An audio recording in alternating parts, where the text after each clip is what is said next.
Hey yo guys, what's up? Welcome back to Toe Tags Metal Reviews, and today we're giving you guys an album review of The Sound of Steel by Exmortus.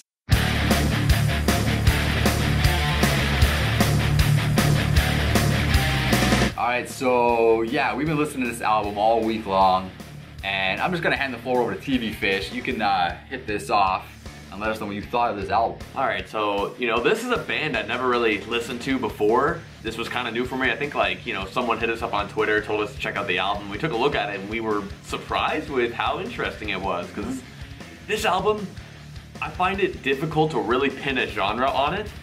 Because it has a little bit of thrash elements, a little bit of kind of like 80s power metal elements. It's I don't want to say it's all over the place, because that makes it sound unorganized, because this is an organized album. It's just hard to pin it down on a genre, because genre is really hard to define, at least in my opinion. But one thing that's really relevant in this album is its classical influence. That really impressed me with how they were able to incorporate so many classical things in their album. A lot of their work with the scales going up and down is so classical-esque. Like you'll go listen to Beethoven, you'll go listen to Bach, etc. You'll hear these kinds of things come out in The Sound of Steel.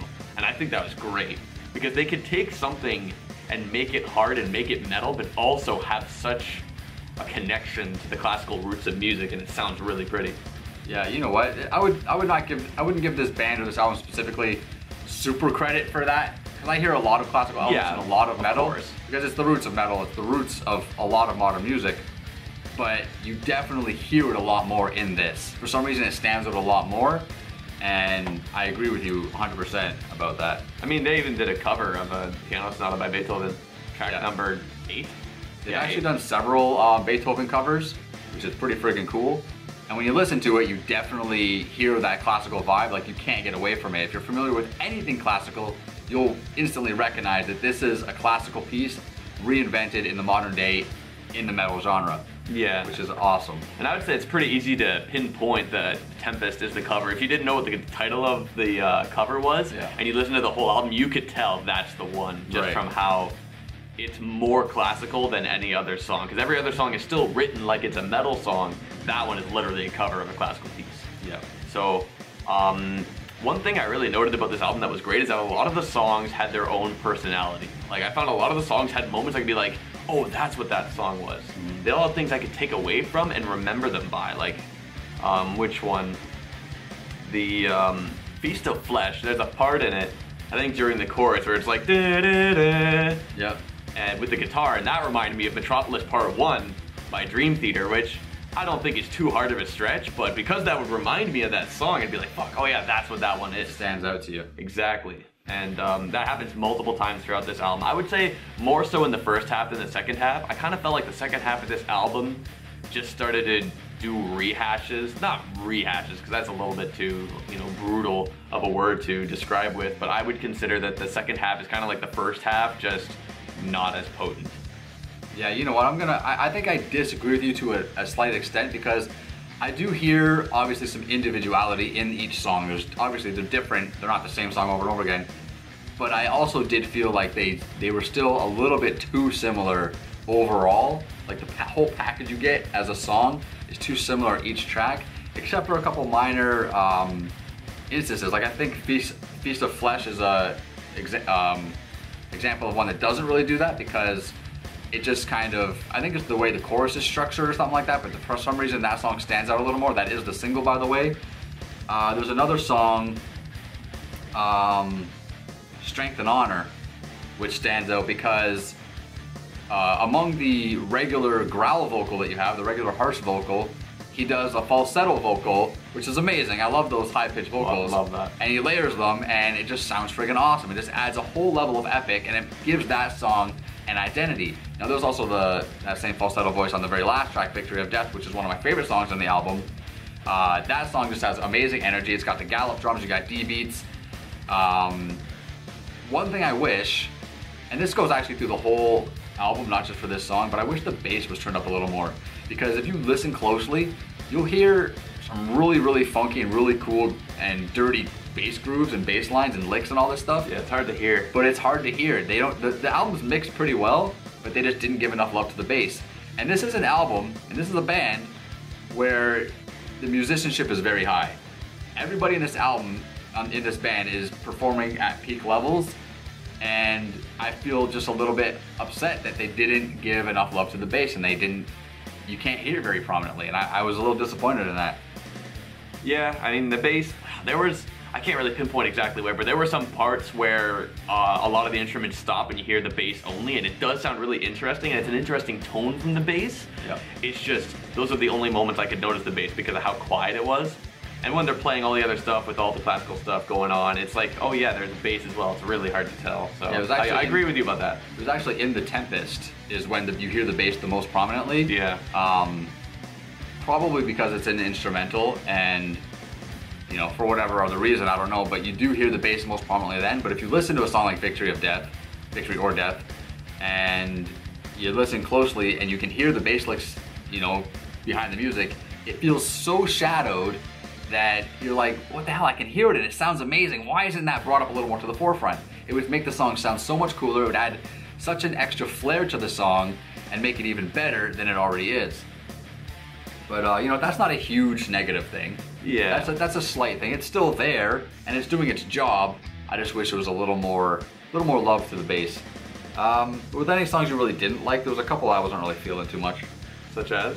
Riders of Doom, which was the second last track, and Turn the Tide were two songs that, among listening to them through the week, those songs kind of just blended in. Nothing really stood out on those songs. They just felt like generic tracks, and it hurts the album because we just mentioned a minute ago that this album has a tendency to kind of sound a little monotonous, a little repetitive in certain ways. And when you have two full songs that, for me anyways, don't have any individuality and don't have any specific spark or spice to them, that really hurts the album, in my opinion.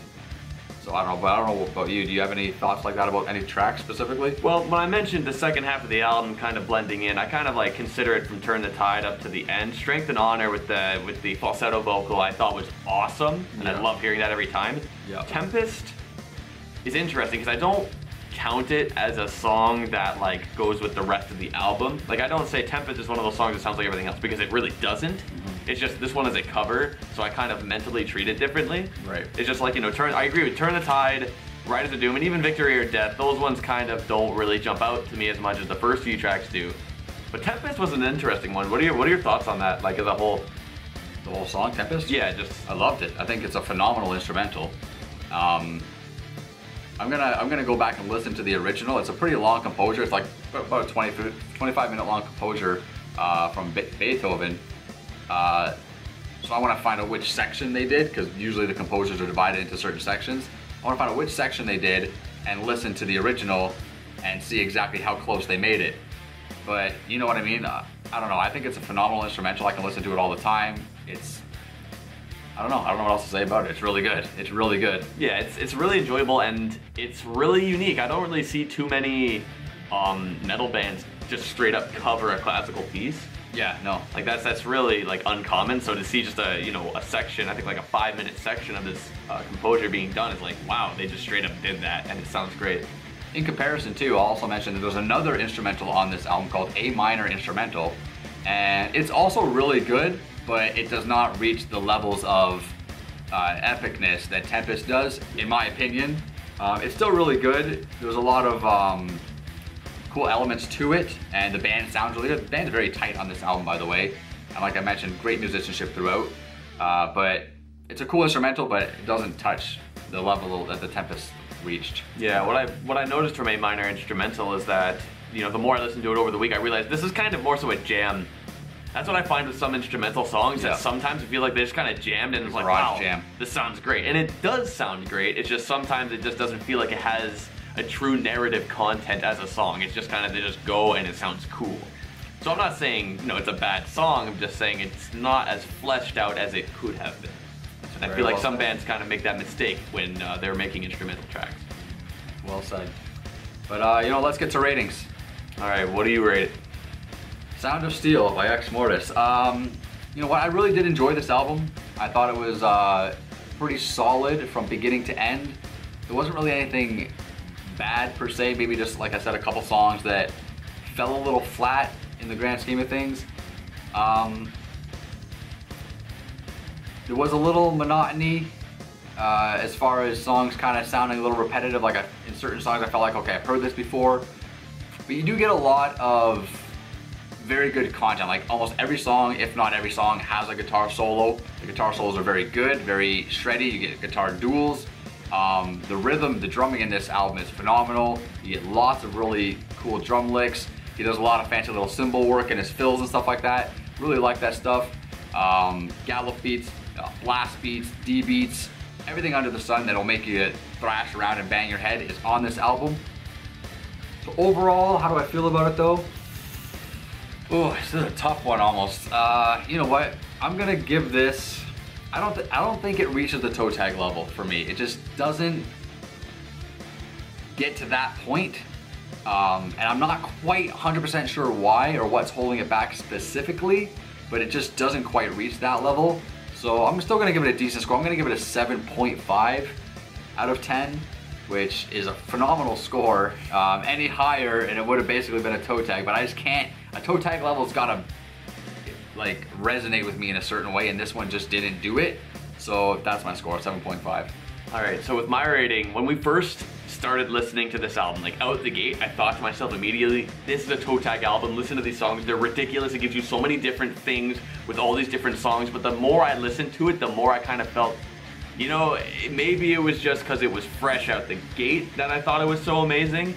And, you know, by no means at all am I saying this album is, you know, even mediocre. This is a really solid album, and it's impressive musically, and it's also very entertaining. But throughout the week, I started to develop a similar feeling to you, where it's like, you know what, it's hard to describe, but this album doesn't exactly get into toe tag territory. When I think of other toe tag albums, I think of how well they do a job at, as you said, resonating within me. You know, how well they last. I feel like this is not really an album that I could listen to like 6 months from now and be like, wow, this is an incredible album. I mean, that I may be wrong, you know, it's hard to tell what your opinion of music will be 6 months from then, but for me, this album gets a 7 because it's definitely solid. I wouldn't consider it as close to the doorstep of toe tag as you, but I still feel this is definitely a solid and entertaining album that you guys should definitely check out. Well, that's a good score too, a 7.5. Definitely an album you guys should check out. Make sure you guys leave a comment below and let us know what you guys did think of this album, if you did check it out. And yeah, don't forget to like the video if you liked it, dislike it if you didn't like it if you didn't like it, dislike it if you liked it, all that stuff. Subscribe if you guys are new to the channel. We got lots more metal content coming for you. I'm Vile Self. I'm TV Fish. We'll see you guys on the next one. Peace out.